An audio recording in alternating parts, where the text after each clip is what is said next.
Na última aula, estudamos as políticas públicas e sua importância para o enfrentamento de problemas identificados como prioritários na agenda pública. Agora estudaremos o planejamento em saúde. Por que precisamos planejar? No setor saúde, surgem cotidianamente situações de muita complexidade, envolvendo uma diversidade de relações e com alta pressão por resultados. Lidar com as demandas e necessidades de indivíduos, famílias e comunidades requer que façamos intervenções e avaliações adequadas. É necessário a utilização de ferramentas e tecnologias que facilitem a identificação dos principais problemas de saúde de nossas comunidades e a definição de intervenções eficientes e eficazes. Uma dessas ferramentas é o planejamento, o qual se configura como um processo permanente para que se possa garantir direcionalidade às ações desenvolvidas, corrigindo rumos, enfrentando imprevistos e buscando-se sempre caminhar em direção aos objetivos que se quer alcançar. O que é planejamento? O planejamento deve ser um cálculo situacional e sistemático capaz de articular o imediato, presente com o futuro. O plano, como um cálculo, não é nem puramente técnico, nem puramente político, e muito menos único. Devemos considerar tanto as propostas dos especialistas ou o ponto de vista técnico-científico, como as diferentes visões, que captam a realidade buscando realizar os projetos ou compromissos. Assim como as propostas oriundas da própria comunidade que, em última análise, é quem sofre com os problemas que o planejamento pretende resolver. O planejamento estratégico situacional foi desenvolvido pelo professor Carlos Matos, ministro da Economia e assessor direto do governo de Salvador Allende, o então presidente do Chile. Para Matos, planejar é como preparar-se para a ação e, para agir, é fundamental investir no aumento da capacidade de governar. Para tanto, o autor propõe a formação de, por ele denominado, tecnopolíticos, os quais devem ser capazes de viabilizar com competência o modo de ser cotidianamente governo. Matos utiliza a figura de um triângulo por ele denominado triângulo de governo, cujos vértices correspondem o projeto de governo, a governabilidade e a capacidade de governo. O planejamento estratégico situacional, a partir de seus fundamentos e método, propõe o desenvolvimento do planejamento como um processo participativo. Sendo assim, possibilita a incorporação dos pontos de vista dos vários setores sociais, incluindo a população, e que os diferentes atores sociais explicitem suas demandas, propostas e estratégias de solução numa perspectiva de negociação dos diversos interesses em jogo. Essa participação enriquece o processo de planejamento, criando corresponsabilidade dos atores com a efetivação do plano de ação, dando mais legitimidade e mesmo viabilidade política ao plano. Matos identifica 4 momentos que caracterizam o processo de planejamento estratégico situacional, que são apresentados a seguir. Momento explicativo. Busca-se conhecer a situação atual, procurando identificar, priorizar e analisar seus problemas.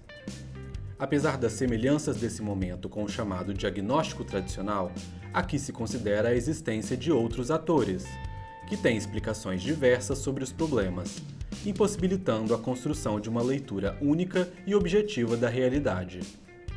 Momento normativo. Quando são formuladas soluções para o enfrentamento dos problemas identificados, priorizados e analisados no momento explicativo, que podemos entender como um momento de elaboração de propostas de solução. Momento estratégico. Busca-se aqui analisar e construir viabilidade para as propostas de solução elaboradas, formulando estratégias para se alcançarem os objetivos traçados. Momento tático operacional. É o momento de execução do plano. Aqui devem ser definidos e implementados o modelo de gestão e os instrumentos para acompanhamento e avaliação do plano. Esses momentos, apesar de suas especificidades, encontram-se intimamente articulados na prática do planejamento, constituindo uma relação de complementaridade. dando-lhe caráter processual e dinâmico. Diagnóstico situacional em saúde. A realização de um diagnóstico situacional em saúde de uma comunidade implica termos acesso ou produzirmos informação de qualidade e, para isso, precisamos saber trabalhar e entender de sistemas de informação, base de dados, construção de indicadores, etc. Portanto, o desafio é levantar dados, transformá-los em informação para produzir conhecimento que subsidie o planejamento. O planejamento é o mediador entre o conhecimento e a ação. Mas o que exatamente precisamos conhecer do território onde atuamos? Certamente, precisamos conhecer os problemas de saúde mais importantes, suas causas e suas consequências. Um dos desafios do processo de planejamento em saúde diz respeito à capacidade do grupo que está planejando de identificar, descrever e explicar os principais problemas de saúde num determinado território, buscando definir prioridades quanto às soluções para reduzir esses problemas e elaborando um plano de ação baseado nessas prioridades. O diagnóstico, como parte do processo de planejamento, cumpre basicamente o papel de um instrumento que permite a identificação de problemas e das estratégias de intervenção. Neste sentido, é uma ferramenta que serve de base à tomada de decisão. A partir da década de 1980, com o processo de descentralização, os municípios assumem a provisão de ações e de serviços de saúde. Considerando diferenças e desigualdades regionais dos territórios e das áreas das abrangências das unidades de saúde, a gestão municipal tem criado e adotado estratégias na perspectiva de ampliar a efetividade das políticas, dos programas e das ações de saúde. No território, o planejamento vincula-se ao conjunto de instrumentos instituídos para o governo e para a política setorial.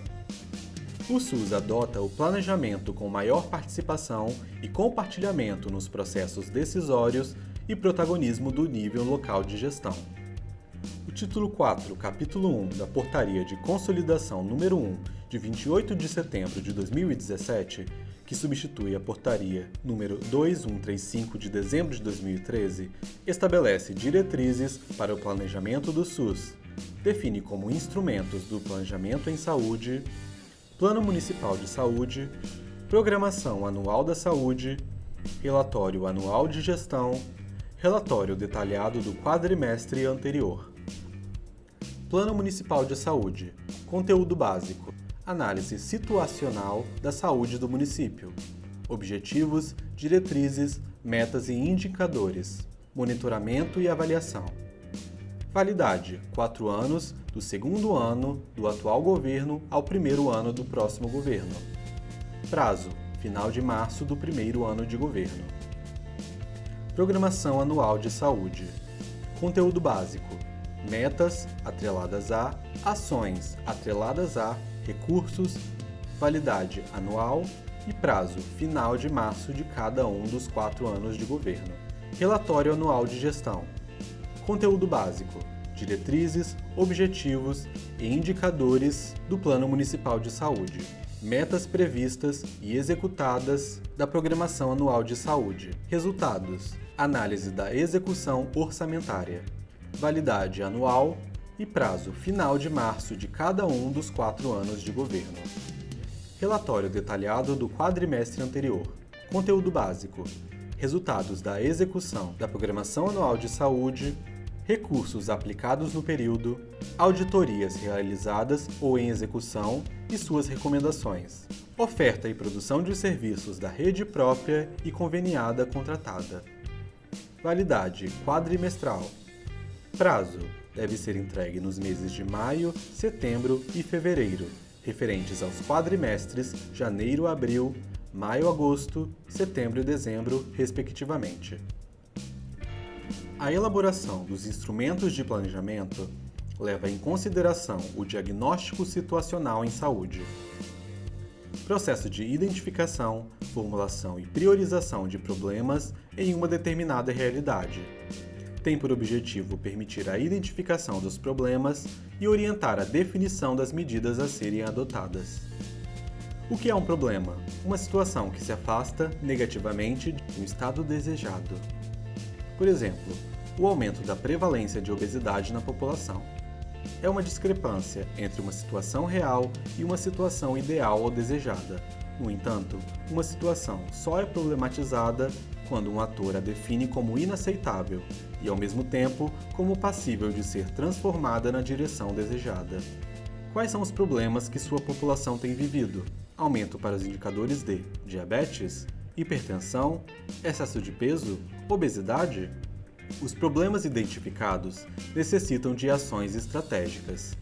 Desta forma, o plano de saúde é o instrumento que, a partir da análise situacional, apresenta as intenções e resultados a serem alcançados no período de 4 anos, sendo estruturado em objetivos, diretrizes e metas.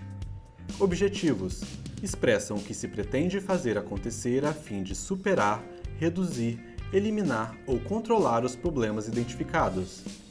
Exemplo: fortalecer a atenção básica como ordenadora da rede de atenção à saúde e coordenadora do cuidado, para promover o acesso, acolhimento, humanização, equidade e resolutividade. Diretrizes. As diretrizes são formulações que indicam as linhas de ação a serem seguidas. São expressas de forma objetiva e visam delimitar a estratégia geral e as prioridades do plano de saúde.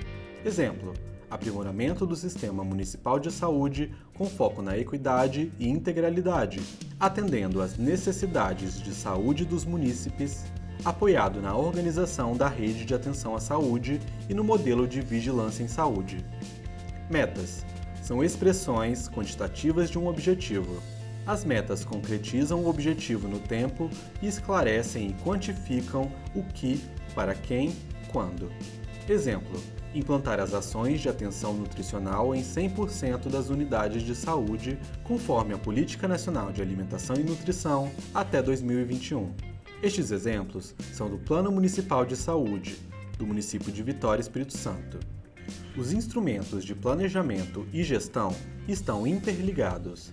Precisam ser instrumentos objetivos, práticos, conformados de modo a facilitar o rápido e adequado entendimento.